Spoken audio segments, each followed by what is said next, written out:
Buenas tardes a todos. ¿Me están escuchando? Doctora. Buenas tardes, doctora. Buenas tardes. Sí, Ahí doctora. ya. Ya, vamos a empezar, chicos. Estoy grabando por si acaso en una de las salas. Ya no me voy a olvidar como la clase del jueves. Lo lamento, no hemos grabado. Bueno, empecemos. Les comparto mi pantalla.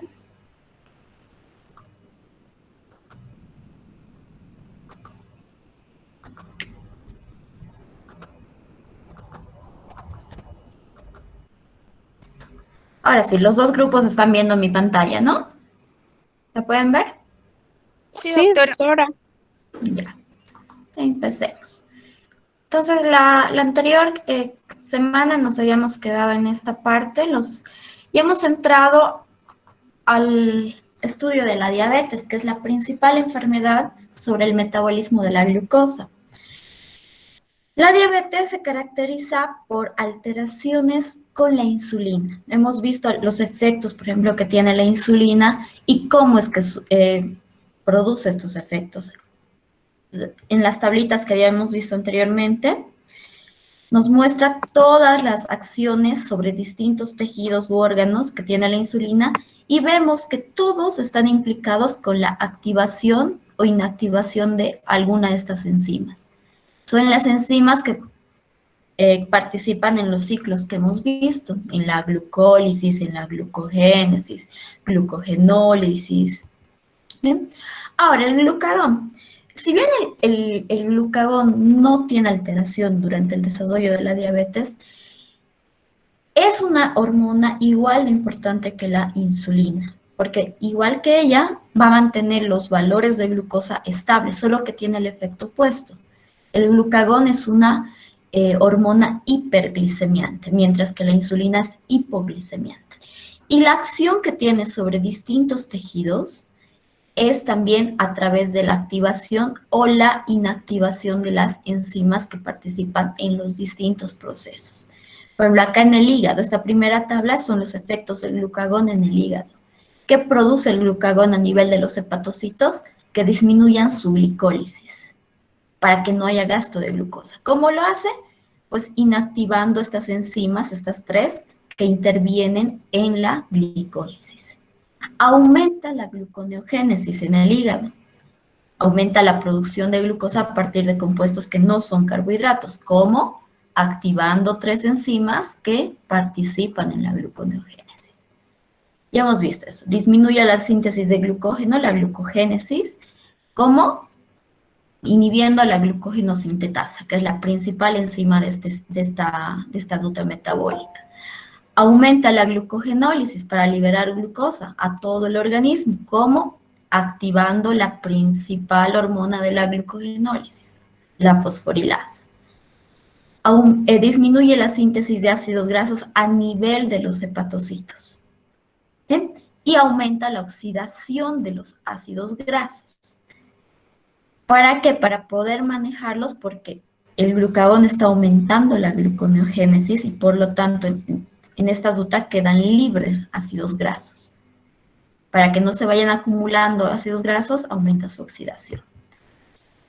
Otras hormonas que también les había dicho que son hiperglicemiantes, que aumentan la concentración de glucosa en sangre, son las catecolaminas, estos dos neurotransmisores, la adrenalina y la noradrenalina, liberadas generalmente en estadios de estrés. Puede ser estrés físico, estrés emocional. Tienen efectos muy similares al glucagón, actúan también en enzimas parecidas. Y las catecolaminas, aparte de actuar en el hígado, como ven acá, actúan también, tienen un efecto importante en el tejido adiposo y en el músculo esquelético. Y esto se manifiesta sobre todo al momento de hacer ejercicio, ¿verdad? Cuando uno hace ejercicio, un ejercicio mantenido en el tiempo, o sea, por lo menos unos 30 minutos diarios, se están liberando adrenalina y noradrenalina. Y eso aumenta la lipólisis. Eso se manifiesta con la quema de tejido adiposo. Es por eso que una de las consecuencias del ejercicio es justamente la disminución del peso, del tejido subcutáneo adiposo. Y en el músculo, como se está en un estado de ejercicio, esta adrenalina y la noradrenalina permiten el mayor consumo de glucosa para la glicólisis, porque en ese momento el músculo necesita energía. ¿Sí? Otras hormonas también involucradas con el proceso del control de la glicemia, los glucocorticoides. El principal acá es el cortisol. Liberados estos glucocorticoides durante las enfermedades crónicas. Una persona que tiene algún problema inflamatorio, infeccioso de larga evolución, se liberan estas hormonas y son hiperglicemiantes también. Tienen acciones similares al del glucagón sobre el hígado y también sobre los otros tejidos, el tejido adiposo y el tejido muscular. Entonces, esas serían las 4 hormonas principales y que tendrían que alterarse, sobre todo el glucagón y la insulina, para que se manifieste alguna enfermedad. La más conocida, como les decía, es la diabetes. Bueno, el hígado es el órgano, yo creo, central de todo este metabolismo de la glucosa. Y vamos a ir viendo ya las siguientes unidades, no solo de la glucosa, de otros nutrientes. En el hígado también se metabolizan los lípidos, las proteínas, los aminoácidos, vitaminas. ¿Qué acciones tiene el hígado? Ya hemos visto, creo que es solo repetir. Almacena glucosa en forma de glucógeno. Si es que no hay suficiente glucosa en sangre para mandar al resto del organismo, pues va a liberar glucosas a partir de su glucógeno almacenado. Tiene las dos acciones. Se van a metabolizar los ácidos grasos provenientes de la gluconeogénesis. El hígado es el que exporta glucosa a todo el organismo y la principal razón de esto, de que no falte glucosa en sangre, es mantener las necesidades del encéfalo, de las neuronas, porque esas son las células que solamente pueden utilizar carbohidratos como fuente de energía. ¿Okay? Ahora, el hígado lastimosamente no tiene un aporte ilimitado de glucosa. Tiene solamente una cantidad definida de glucógeno que puede degradarse para liberar glucosa. Y ese depósito de glucógeno, miren, solo sirve para alimentar las necesidades de glucosa un máximo de 3 a 4 horas de ayuno, después de la última comida. Por ejemplo, entre el desayuno y el almuerzo, una persona ya ha entrado en una glucogenólisis. Si es que han pasado más de 2 horas. 3, 4 horas ya está en glucogenólisis y soporta hasta 4 horas. Lo máximo donde el glucógeno se llega a agotar completamente son las 18 horas, en una persona promedio que tenga un buen almacenamiento de glucógeno.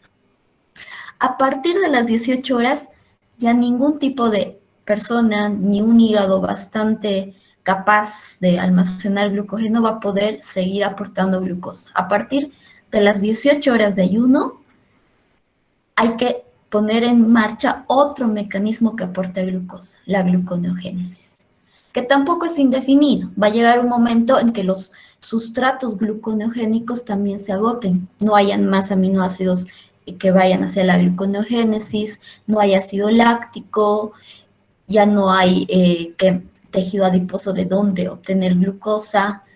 Entonces, ninguno de los dos mecanismos que aportan glucosa, ni la glucogenólisis ni la gluconeogénesis, son ilimitados. La glucogenólisis máximo hasta 18 horas. En algunas personas, en otras se acaba mucho más rápido.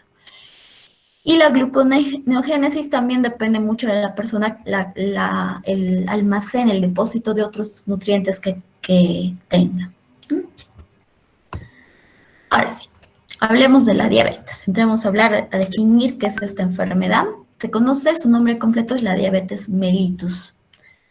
Muy diferente a otra diabetes, por ejemplo, la diabetes insípida. A veces uno las confunde. La insípida no tiene nada que ver con el metabolismo de la glucosa. La diabetes insípida se produce por una deficiencia de hormona antidiurética, Si es que vamos a hablar un poquito de eso, para que no lo confundan. La hormona antidiurética lo que hace es impedir la pérdida de líquidos a través de la orina. Agua da líquido, agua. Como no hay suficiente cantidad de esta hormona en la diabetes insípida, entonces la persona que sufre de esta enfermedad pierde mucho líquido a través de la orina. Eso hace que todos los metabolitos que tiene en su sangre se vayan concentrando. Parece un aumento en la cantidad. No es un aumento real, sino que como está perdiendo líquidos, parece que todo se concentra. Tiene es como si estuvieran en mayor cantidad. Esa es la diabetes insípida. En cambio, en la diabetes mellitus sí hay una verdadera hiperglicemia. Hay un aumento de la concentración normal de glucosa en sangre. Es por eso, como dice acá, es lo que le caracteriza a esta enfermedad, un síndrome de hiperglicemia. Tiene dos causas, por eso se clasifica también la diabetes en dos tipos, la 1 y la 2, o la juvenil y el tipo de adulto. Puede ser la deficiencia total de insulina, deficiencia parcial de insulina la causa, o una resistencia a la insulina. La resistencia a la insulina se refiere a que los órganos y tejidos que deberían obedecer a la insulina para la utilización de la glucosa y su metabolismo no lo hacen. Entonces, por ejemplo, uno de los órganos que debería obedecer es el hígado. No, el hígado, los hepatocitos no obedecen, no hay introducción de glucosa a los hepatocitos y por lo tanto no se almacena como glucógeno. El tejido adiposo lo mismo, no está recibiendo la glucosa para almacenarlo como triglicéridos. El músculo tampoco le obedece a la insulina. Eso se llama resistencia a la insulina. Estos tejidos que normalmente deberían obedecer a la insulina no le hacen caso, a pesar de que hay insulina. Aquí hay dos cuadritos, les voy a mostrar. Son de distintos libros que nos dan características de los dos tipos de diabetes, ¿sí? Semejanzas y diferencias en ambos tipos.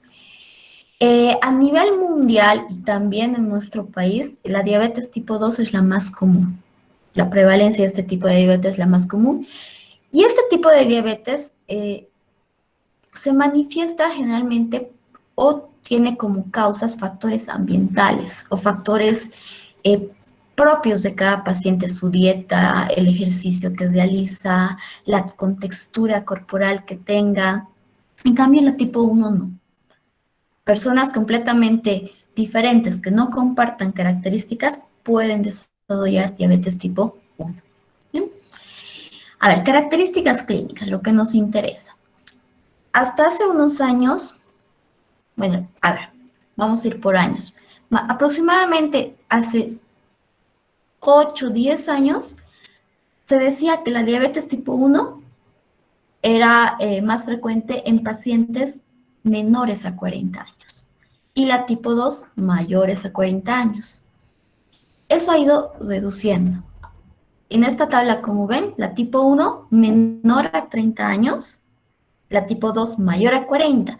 Y los que están entre 30 y 40 años, si es que se les diagnostica una diabetes mellitus, hay análisis extras que hay que realizarle a esa persona, ver la historia, los antecedentes clínicos, familiares que tenga, para poder definir cuál de los dos tipos de diabetes son.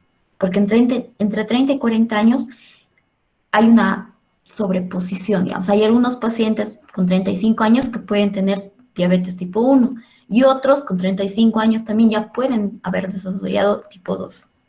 Y eso ha ido bajando. Esta es la última clasificación y miren, edad de inicio, dice la tipo 1, menor a 20 o igual a 20. La tipo 2, mayor a 20 años. Y va bajando, ¿se sabe por qué va bajando? Porque ya hay pacientes cada vez más jóvenes que desarrollan la diabetes tipo 2, que antes era ya de una edad media adulta, de 40 años para arriba. Ahora no, personas jóvenes, como ustedes que están en sus 20, 21, 22, ya están desarrollando cada vez con más frecuencia la diabetes tipo 2. Por eso va bajando este rango de aparición. En la diabetes tipo 1, el peso del individuo puede ser bajo, puede ser normal. No siempre es una persona obesa o con sobrepeso. En cambio, en la tipo 2, por lo general, se presenta en pacientes que tienen sobrepeso, algún grado de sobrepeso. La aparición, la evolución en la diabetes tipo 1 es rápida. En unas cuantas semanas el paciente desarrolla completamente este tipo de diabetes. Y en la tipo 2 no, es lenta, es una enfermedad crónica. La presencia de cuerpos cetónicos o cetosis es una complicación propia de la tipo 1 y no así de la tipo 2, salvo situaciones de estrés. Toda situación de estrés produce una quema de los ácidos, de los triglicéridos, liberando ácidos grasos, que son los que se convierten finalmente en cuerpos cetónicos.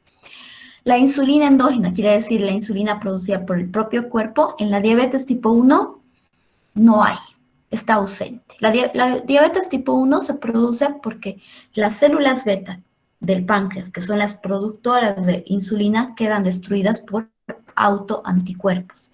La diabetes tipo 1 es una diabetes autoinmune. ¿Sí? Entonces, por eso no hay insulina si es que ya la totalidad de las células beta han sido destruidas, o es baja si la destrucción de células beta ha sido parcial. En la tipo 2 hay insulina, hay producción de insulina endógena, pero como les decía, esta tiene resistencia, sufre una resistencia por parte de los tejidos donde debería actuar.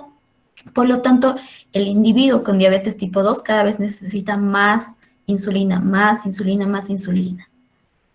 La cantidad que produce su páncreas produce, pero no es suficiente para la resistencia que presenta. ¿Okay? En la tipo 2 no hay destrucción por parte de autoanticuerpos. Ahora, la etiología ya les he mencionado de la tipo 1, destrucción de las células beta, y de la tipo 2, una secreción anormal de insulina, es decir, que haya disminuido, pero no por destrucción de las células beta, o que se está produciendo la insulina de forma normal, en cantidad normal, pero hay resistencia por parte de ciertos tejidos a la insulina. ¿Sí? En cuanto a la genética, la tipo 2 guarda una relación genética más fuerte que la tipo 1. Es decir, un padre que haya desarrollado diabetes tipo 2 tiene una gran probabilidad de no heredarle, sino de darle la posibilidad a su hijo o la probabilidad en todo caso de que pueda contraer también una diabetes tipo 2. No es determinante, es decir, no es de que todo padre diabético tipo 2 siempre tenga que tener el hijo también diabético. No, puede tener hijos sanos. Puede ser que un individuo que desarrolle diabetes tipo 2 no tenga antecedentes familiares. O sea, no siempre, no es obligatoria esta relación hereditaria. En la tipo 1 se ha visto también que hay participación de ciertos genes y acá dice poligénica. Eso quiere decir que son varios genes que pueden desarrollar esta diabetes tipo 1. Si es que se adicionan a esos genes algunos factores ambientales. Por ejemplo, o factores de riesgo.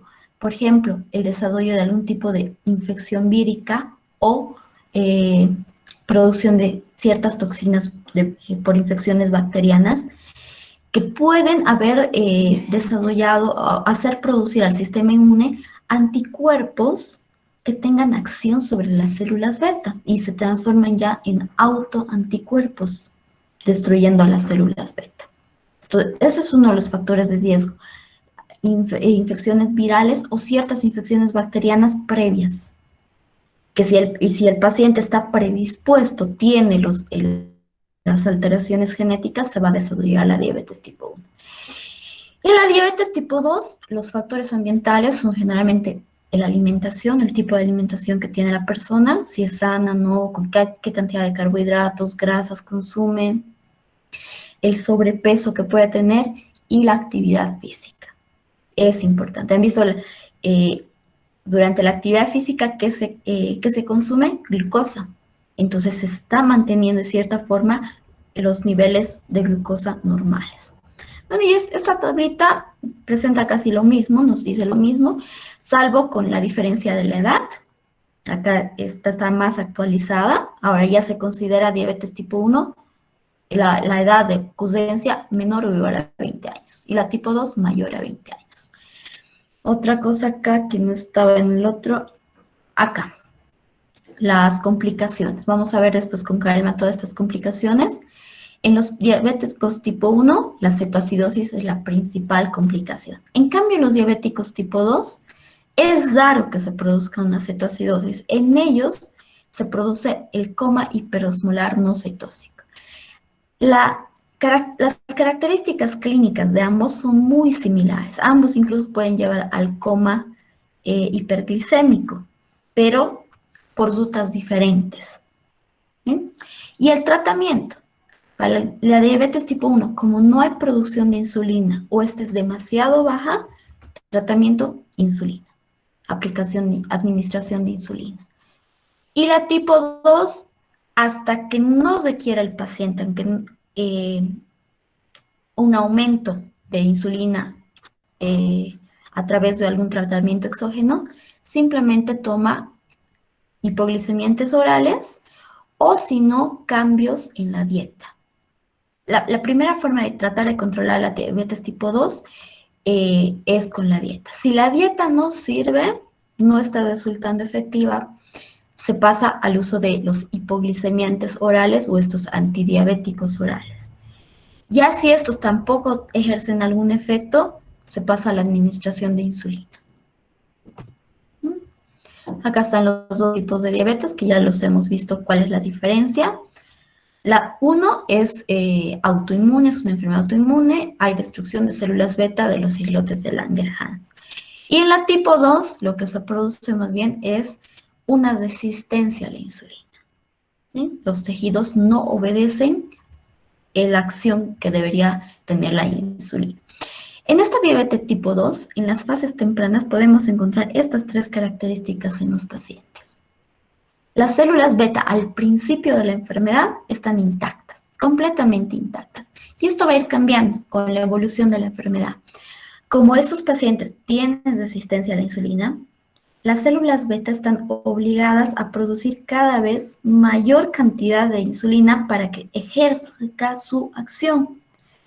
Y se llegan a atrofiar estas células beta. Llega un momento en que también quedan destruidas, no por razones autoinmunes, sino por el trabajo excesivo que han desarrollado. Y es en ese momento donde la persona ya necesita administrarse insulina exógena. La concentración plasmática de insulina al principio puede ser normal, la mayoría de los pacientes lo tienen así, puede estar en algunos reducida y en otros elevadas. Estas ya son excepciones al promedio de los pacientes. En el promedio, al momento del diagnóstico, encontramos insulina en valores normales. Disminución en la secreción de insulina.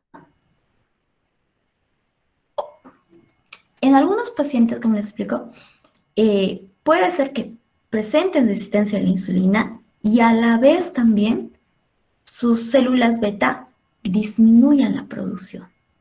Entonces puede haber algunos pacientes que en los estadios tempranos presentan una combinación de estos dos tipos de mecanismos que desarrollan la diabetes, pero son la minoría. La mayoría al principio lo único que presenta es la llamada resistencia a la insulina. O sea, creo que hasta su nombre nos dice, ¿verdad? Resistencia a la insulina. ¿Quiénes son resistentes a la insulina? ¿Quiénes no obedecen? ¿Se acuerdan qué tejidos tenían receptores insulina dependientes? Los GLUT4, creo. Sí, LUT4 es el receptor insulino dependiente. ¿Pero qué tejidos tenían este receptor? Las neuronas. El músculo, Tejido adiposo. el tejido adiposo Sí. y el miocardio, ¿verdad? Esos tres. Esos tejidos justamente son los que no obedecen a la insulina. El receptor se puede unir a la insulina, pero no la transporta, no manda las señales de la insulina hacia el resto de la célula. No van a llegar esos mensajes de la insulina, esa orden de la insulina, al transportador de glucosa. Y hay otras situaciones en las que la resistencia a la insulina se produce porque las células presentan menor cantidad de receptores para insulina. Entonces, si normalmente se unían, les doy un ejemplo, a una célula 10 insulinas, porque habían 10 receptores, hay pacientes en los que la célula solamente tiene un receptor para insulina, solo se va a unir una molécula de insulina, no las 10. Y por lo tanto el efecto de la insulina en esa célula va a ser mucho menor, ¿verdad? El transporte de glucosa hacia esa célula va a disminuir también. Y es justo eso lo que sucede en las personas obesas. Las personas obesas tienen las células, en sus células adiposas, una disminución de los receptores de insulina.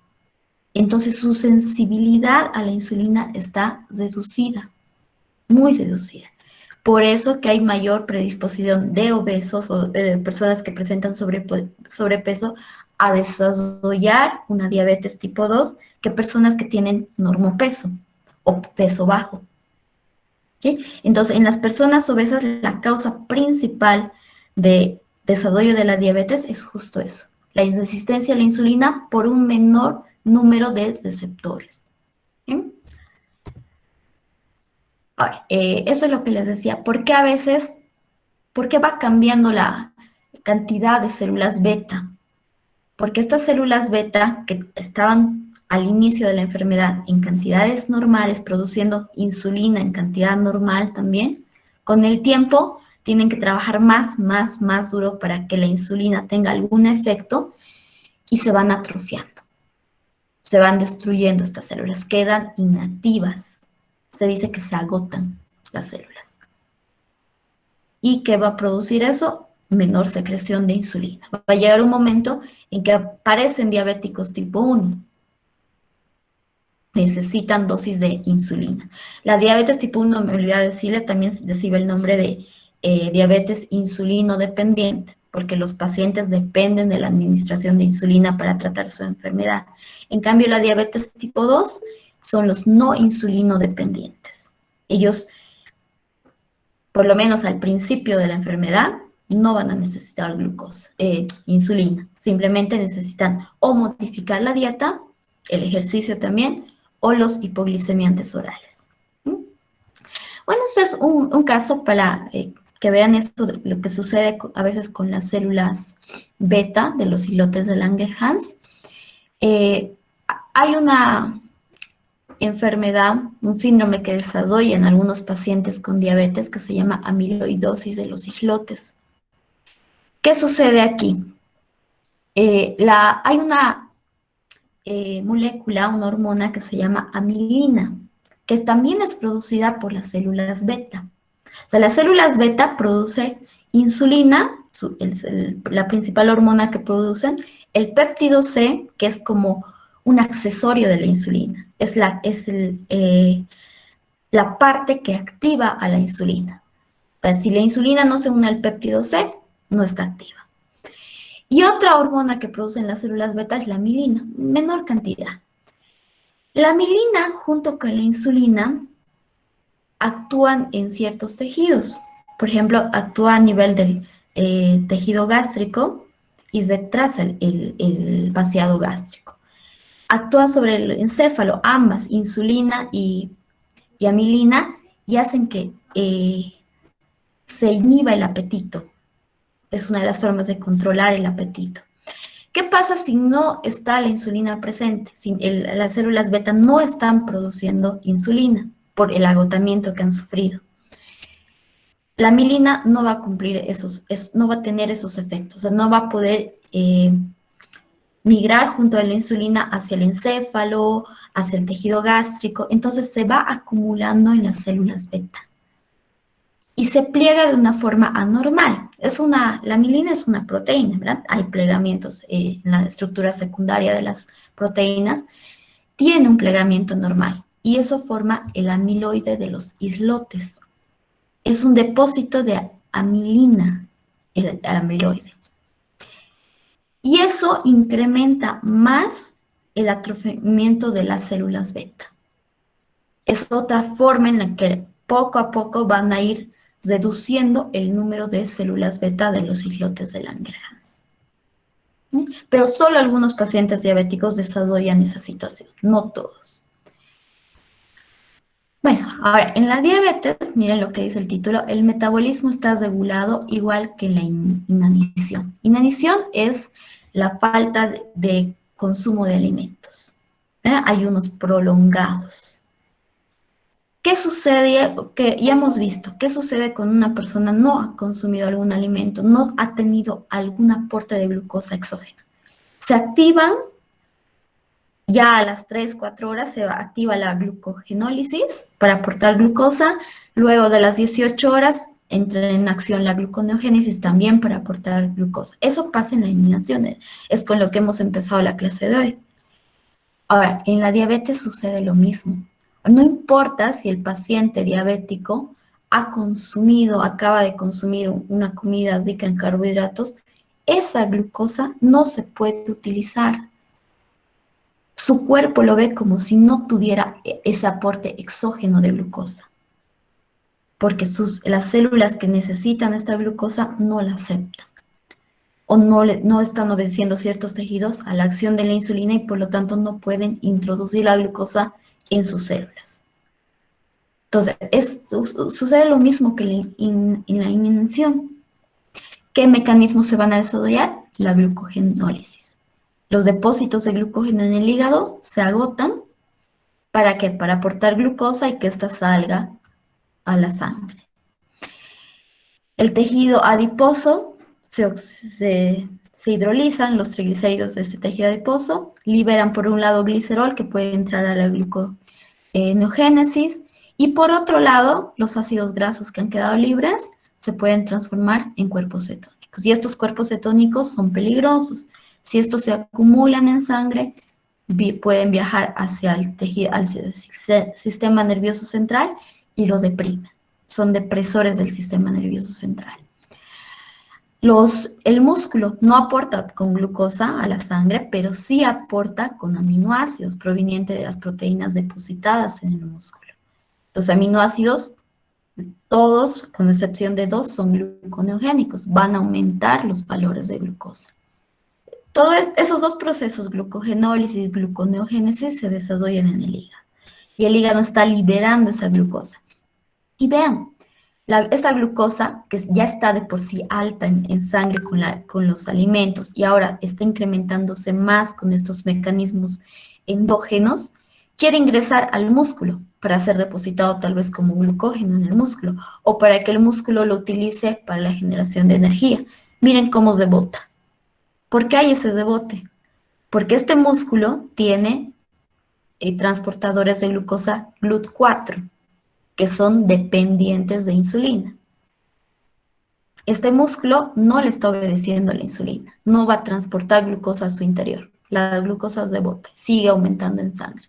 Y lo mismo sucede si va la glucosa al tejido adiposo, queriéndose almacenar como grasa, no la acepta.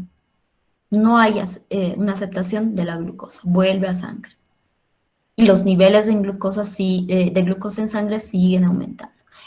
Si bien el encéfalo, las células del sistema nervioso central, necesitan glucosa, eso les he repetido ya bastante, su principal fuente energética, pues tiene un límite, no necesitan más de lo debido. Hay un aporte excesivo hacia el encéfalo de glucosa. Eso activa, y es una activación extrema en algunos casos del sistema nervioso central, que también pueden llevarlo al paciente a un estadio de coma. Es el coma hiperglicémico. Los cuerpos cetónicos lo pueden deprimir, también pueden llevarlo a un estadio de coma. Muchos pacientes con una diabetes descontrolada desarrollan eso, un coma diabético, ya sea por aumento de la glucosa, el aporte de glucosa, o porque están llegando cuerpos cetónicos al sistema nervioso central. Complicaciones de la diabetes. En la diabetes tipo 1, la principal complicación es la formación de cuerpos cetónicos que causan una cetoacidosis diabética. Los cuerpos cetónicos que se forman son la acetona, el acetato o ácido acetoacético y el beta-hidroxibutírico, ácido beta-hidroxibutírico. ¿Sí? Y en la diabetes tipo 2 es raro que se produzca la cetoacidosis diabética, se produce el coma hiperosmolar no cetóxico. ¿Sí? Por deshidratación ocurre esto. Y en ambos tipos puede aparecer acidosis láctica. Si es que se va acumulando el ácido láctico o se está se está produciendo para que entre a la gluconeogénesis, se puede desarrollar la acidosis láctica. Y este es un gráfico, es una ruta que nos muestra las dos complicaciones de las que hablábamos, la cetoacidosis diabética y el coma hiperosmolar no cetóxico. Van a ver que al final ocurre lo mismo en ambos, pero el desarrollo inicial es diferente. A ver, ¿qué pasa en los diabéticos tipo 1 que desarrollan cetoacidosis diabética? En ellos, el problema es un déficit de insulina, ¿verdad? Hay menor producción de insulina o de hecho no se produce insulina. ¿De dónde se va a sacar? De otros nutrientes, mediante la gluconeogénesis, de otros compuestos, puede ser de los lípidos, del tejido adiposo. Al hidrolizarse los triglicéridos, el glicerol entra a la gluconeogénesis, pero los ácidos grasos quedan libres. Y estos ácidos grasos libres se transforman en cuerpos cetónicos, en los tres que les he mencionado. Son ácidos. Los tres que les he mencionado tienen características ácidas. Van a aumentar la acidez normal del organismo, produciendo una acidosis. O sea, disminuyen el pH normal del organismo y producen acidosis. Este estadio de acidosis tiene distintos efectos sobre el cuerpo, y uno de ellos es la producción de vómitos. Se activa el gatillo del vómito en el cerebro. Al producirse los vómitos, el paciente se deshidrata, pierde líquidos. Esa deshidratación le puede causar una hipotensión, es decir, una disminución en su presión arterial, o un shock hipovolémico por el menor volumen de líquido que tiene. Estos dos acontecimientos estimulan la liberación de distintas hormonas. Catecolaminas, ahí está la adrenalina, noradrenalina, cortisol, hormona del crecimiento, hormona antidiurética y el glucagón. ¿Qué de similar tienen todas estas hormonas? Todas son hiperglicemiantes. Todas están encaminadas a aumentar los niveles de glucosa. Se incrementan los niveles de glucosa, pero el paciente no puede manejar esa glucosa porque no tiene insulina para que ejerza los efectos que disminuyan la glucosa. Y esto se vuelve un ciclo vicioso. A pesar de que hay mucha glucosa liberada, su cuerpo sigue actuando como si no hubiera glucosa. Sigue sacando más glicerol de los triglicéridos mediante la lipólisis para que vaya a la ruta gluconeogénica. Si no hay un tratamiento externo, en este caso, el cuerpo va a seguir el ciclo. Y los diabéticos tipo 2 nos vamos a ir por abajo. Ellos que presentan generalmente una resistencia a la insulina. Eso se manifiesta como una menor captación de la glucosa por ciertos tejidos, por ciertas células. Si estos tejidos, como el músculo, el tejido adiposo, no pueden captar y almacenar la glucosa de alguna forma, bajo alguna forma, ya sea glucógeno o grasa, hay un aumento de la glucosa en sangre, lo que se llama hiperglicemia. Ustedes saben que cuando la glicemia llega a cierto nivel, pasa a la orina. Se manifiesta como una glucosuria, aumento o presencia de glucosa en orina. Para que esto disminuya, los riñones tratan de compensarlo liberando más líquido, moléculas de agua. Hay una diuresis osmótica. El paciente va a orinar mucho, grandes volúmenes, Y si no se está hidratando bien, también se desarrolla una deshidratación. Y al final conduce a lo mismo.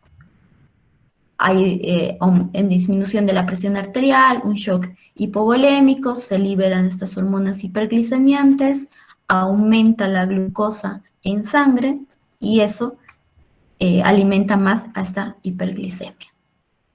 Ahora aquí, glucosuria, presencia de glucosa en orina. Para que haya glucosuria, se tiene que vencer la barrera del umbral renal de la glucosa. ¿Saben qué es el umbral renal de la glucosa, chicos? ¿O cuánto es?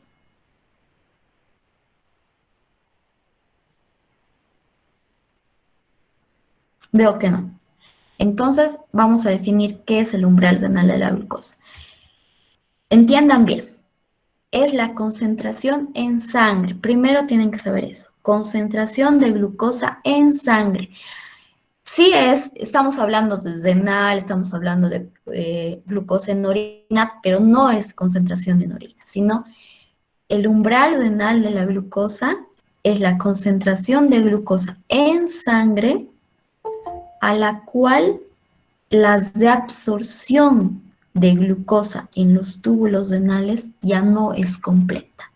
Cuando veamos examen general de orina y hablemos sobre la función de los riñones y todo eso, vamos a hablar, una de las funciones que tienen los túbulos de las nefronas renales es de absorber ciertos elementos que son útiles para el cuerpo. Uno de ellos es la glucosa. La glucosa, como es una molécula pequeña de bajo peso molecular, en el glomérulo renal se filtra completamente, pero también se absorbe completamente en los túbulos renales, cuando la concentración no ha vencido ese umbral renal. Entonces no debería aparecer en orina. Lo normal es que no esté presente en orina, la glucosa.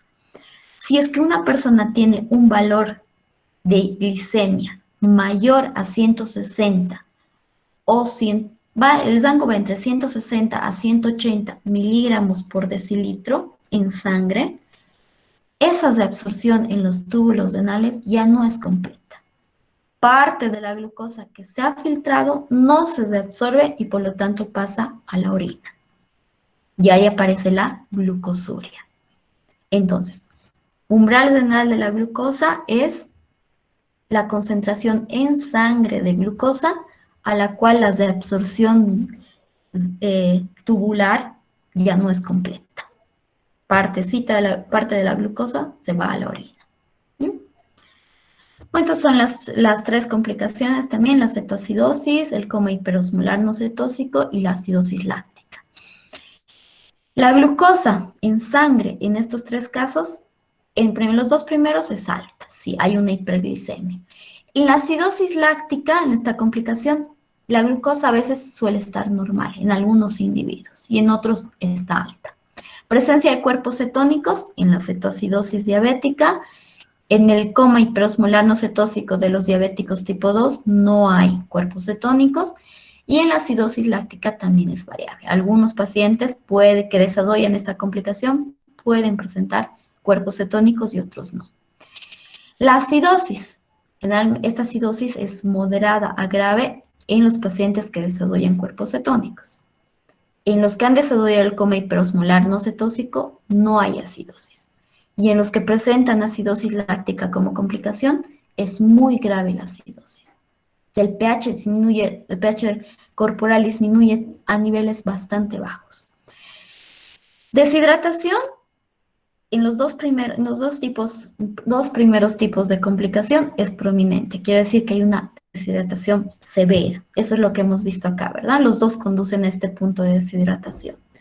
En los que desarrollan la acidosis láctica puede o no haber deshidratación.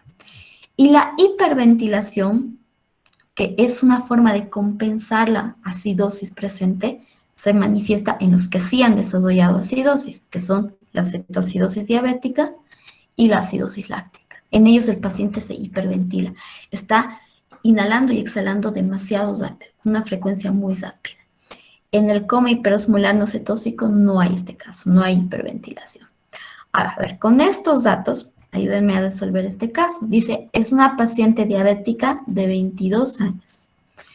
Acude a la unidad de urgencias por presentar vómitos y dolor abdominal en los 2 días anteriores. Se encontraba mareada y presentaba una respiración rápida y profunda. Su aliento tiene un olor característico, un olor frutal.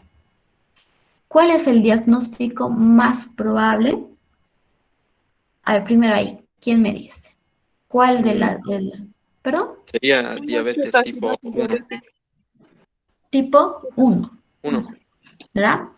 La edad es es joven la paciente. Hemos visto ya el último rango, a partir de la edad de 20 años es la que limita. Pero esto de que nos diga que su aliento tiene un olor característico frutal, que es el que da los cuerpos cetónicos al aliento, ¿en qué tipo de diabetes se producen cuerpos cetónicos? En la diabetes tipo 2. Entonces, tal vez esta paciente está desarrollando una complicación de la diabetes tipo 1. ¿En cuáles se presenta hiperventilación? También en los que desarrollan la diabetes tipo 1, en los que tienen esta complicación de cetoacidosis diabética. Entonces, diagnóstico probable, diabetes tipo 1 con una complicación de cetoacidosis diabética. ¿Qué pruebas podrían pedirle al paciente para confirmar ese diagnóstico? Glucosa sanguínea. El primero, ¿verdad? Para saber si hay o no diabetes, glicemia. ¿Qué más?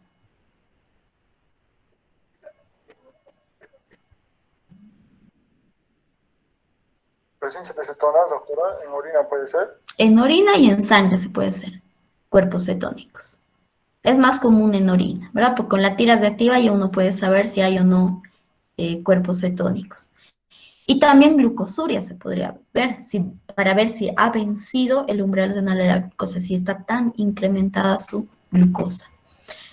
Esas serían las pruebas que podríamos hacerla para, por un lado, confirmar el diagnóstico de la diabetes, eso con la glicemia, y para ver si está desarrollando una complicación, la presencia de cuerpos cetónicos.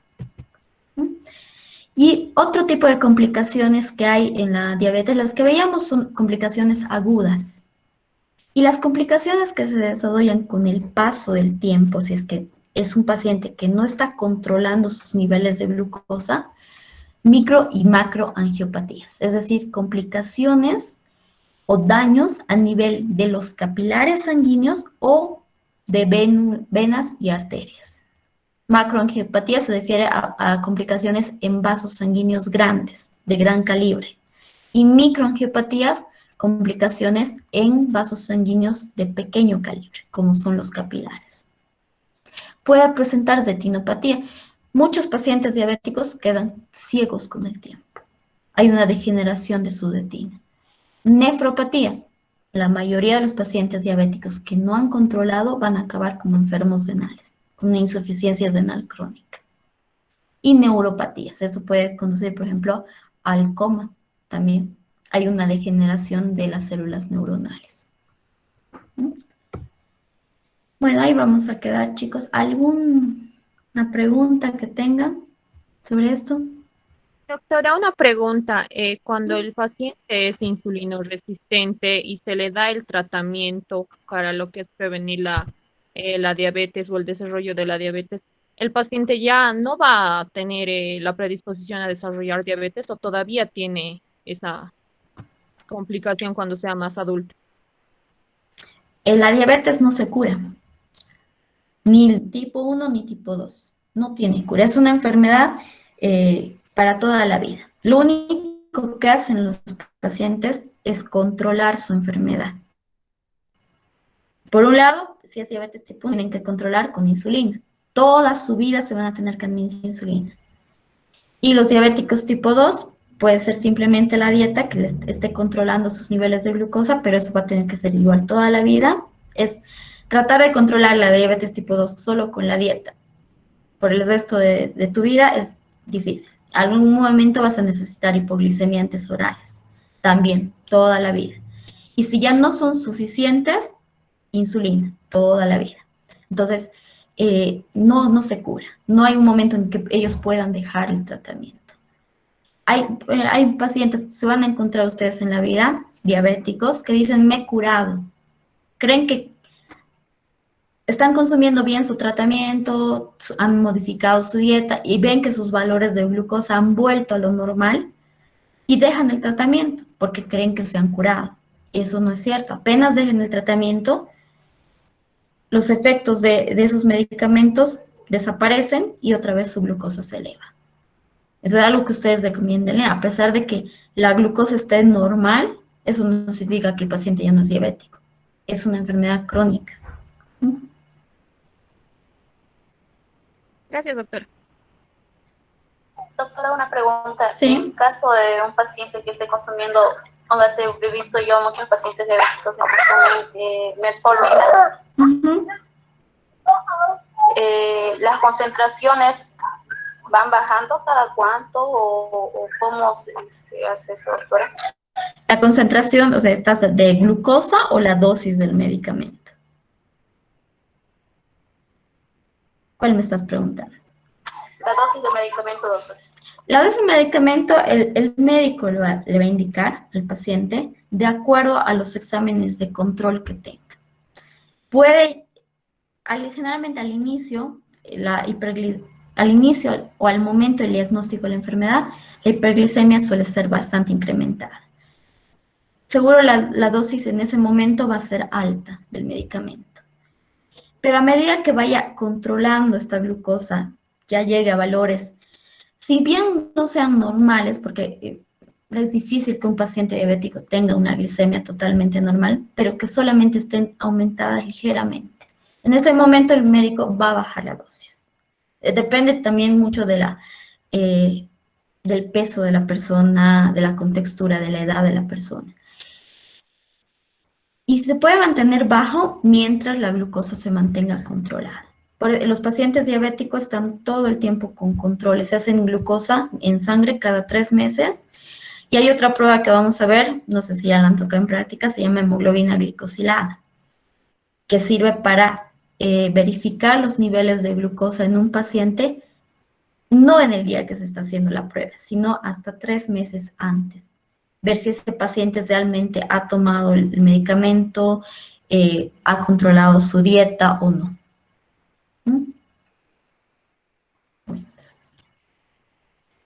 Buenas tardes, doctora. Disculpe, quería hacerle una pregunta. Si un paciente está en estado de prediabetes, tiene resistencia a la insulina, ya está con dieta y medicación, ¿en algún momento va a poder suspender la medicación o va a estar fuera de peligro de desarrollar diabetes? La prediabetes, a diferencia de la diabetes, es reversible. Hemos definido, ¿verdad? Un rango de entre 100 y 126 se considera prediabético. Perdón, no hemos definido un poco. Cuando veamos en esta unidad los análisis de laboratorio que se utilizan para el diagnóstico de diabetes, vamos a tocar eso. Hay ese estadio de prediabetes y eso sí es reversible. Todavía no es un diabético confirmado. Entonces, a veces solamente modificación en la dieta y el ejercicio revierten el caso. Una disminución en el peso hace que el paciente vuelva a valores normales. No es frecuente que durante la hiperglicemia, durante la prediabetes se le administre algún tipo de hipoglicemia al paciente. Generalmente se trata de controlar solamente con dieta y con ejercicio físico. Pero si ya es diabético, no hay vuelta atrás. En la prediabetes sí. Va a llegar un momento en que esas modificaciones que se han hecho se pueden ir bajando, dejando de poco, pero siempre mientras la glucosa se mantenga estable, o sea, se mantenga normal en sangre. Doctorita, ¿y en caso de una hiperinsulinemia? La hiperinsulinemia se da en pacientes diabéticos tipo 2. Es lo que les decía. Como hay resistencia a la insulina, las células beta tratan de producir más insulina, producen más insulina, para que tenga el mismo efecto que en un paciente normal tendría una cantidad normal de insulina. Eso se manifiesta con hiperinsulinemias. ¿Qué se hace en ese caso de hiperinsulinemia? Nada, o sea, es un valor que está tratando de mantener una función, un metabolismo normal de la glucosa. ¿Ok?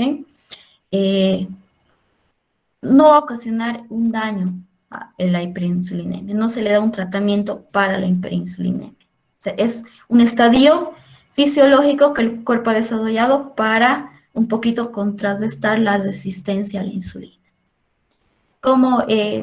¿En qué caso suele ser importante, digamos, la determinación de insulina en sangre para poder clasificar a los dos tipos de diabetes cuando es un caso que por otras características no se ha podido clasificar aún, por la edad o por ciertos antecedentes familiares? En ese caso hay que hacer determinación de insulina en sangre y ahí se evidencia si hay o no hiperinsulinemia. En los diabéticos tipo 1 nunca va a haber hiperinsulinemia, en los diabéticos tipo 2 sí. Doctorita, buenas tardes. Doctora, buenas Sí, a ver, tardes. primero Daniela, después Valentina. Bueno, gracias, doctora. En el caso de una patología de pancreatitis, ¿puede ser un inicio de diabetes? Sí. La pancreatitis es un proceso inflamatorio que destruye las células pancreáticas. Entonces, sí, si no se ha controlado a tiempo, si el proceso inflamatorio no ha revertido a tiempo, hay destrucción no total de las células beta, sino algunas, y eso causa también una disminución en la secreción. La diabetes tipo 1, hemos visto en los cuadros, ¿cuál es una de sus características? Ausencia de insulina o concentración baja de insulina. Y una de las causas puede ser esa, la pancreatitis. Gracias, doctora. Sí, ahora Valkyria. Doctora, la macroangiopatía también es una cosa para generar el pie diabético. Para el pie diabético intervienen ambos, la micro y la macroangiopatía. Cuando decimos hay pie diabético, es una lesión que se ha producido, generalmente son los miembros inferiores, que no sana normalmente. ¿Y por qué no está sanando? Tiende a infectarse. Uno, porque para la regeneración del tejido se necesita aporte de glucosa. La insulina no tiene el efecto que debería tener, no permite el uso de glucosa. Y por otro lado, hay mayor tendencia a las infecciones porque las bacterias utilizan a la glucosa como nutriente. Entonces, si hay una alta concentración de glucosa en sangre que no está pudiendo ingresar a las células, pero sí está en sangre presente, es una fuente de nutrientes para las bacterias. Entonces, estas tienden a proliferarse en el sitio de la lesión, consumiendo la glucosa que debería ser para la regeneración de los tejidos. Ese es el pie diabético. Gracias, doctora. Doctora. Sí, dime. Ya, aquí. Entonces, ¿qué tipo de diabéticos entonces pueden desarrollar el pie diabético?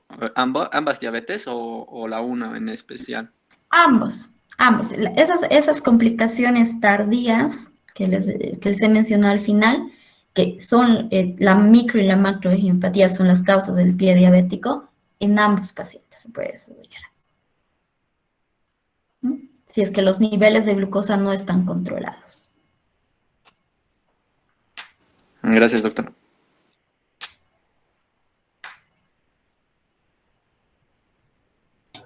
Doctora, una preguntita. ¿Sí? ¿Es posible que una persona que tiene el síndrome de ovarios poliquísticos pueda tener diabetes, pueda producirse?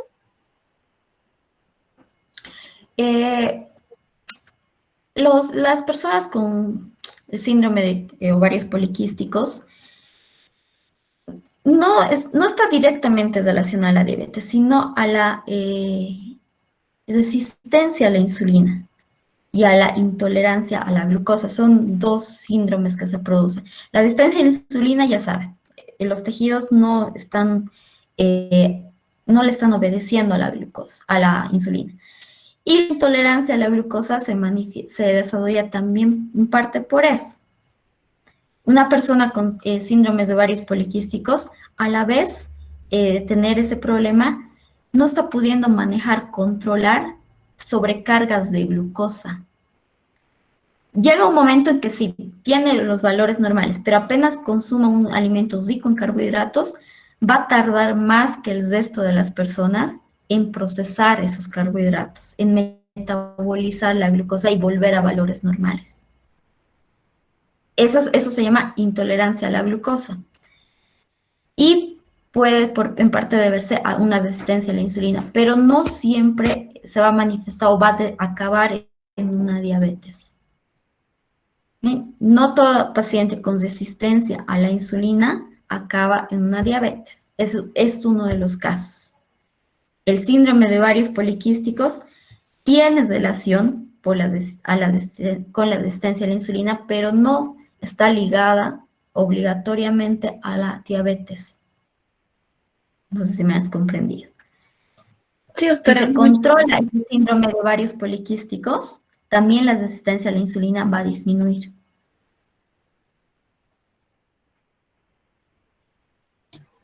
Oye, gracias, doctora.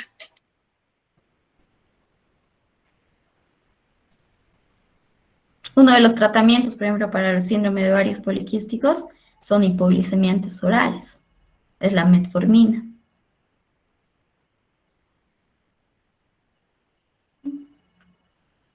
¿Alguna otra pregunta, chicos? Doctorita, y en el caso de los infantiles, ¿Cómo? A ver, otra vez, dime, Jessica, tu pregunta. en el caso de diabetes infantil, o sea, en niños, ¿cómo es que les llega, o sea, se les llega a detectar y por qué razón en este caso sería? La diabetes en niños sería la tipo 1, ¿verdad? Porque ellos, ese problema autoinmune que destruye las células beta se puede manifestar a cualquier edad. Puede ser en la niñez o en la edad joven, desde los 10 a los 20 años, un poquito más. Si es niño, es raro que sea una diabetes tipo 2. No es imposible. Hay casos de niños con diabetes tipo 2, pero es más frecuente que sea una diabetes tipo 1 y se las diagnostica como cualquier otro paciente diabético.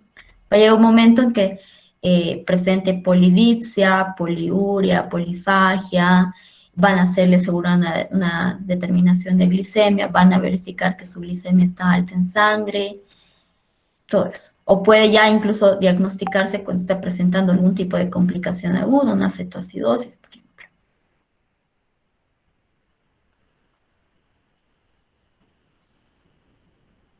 Muchas gracias, doctor. ¿Alguien más?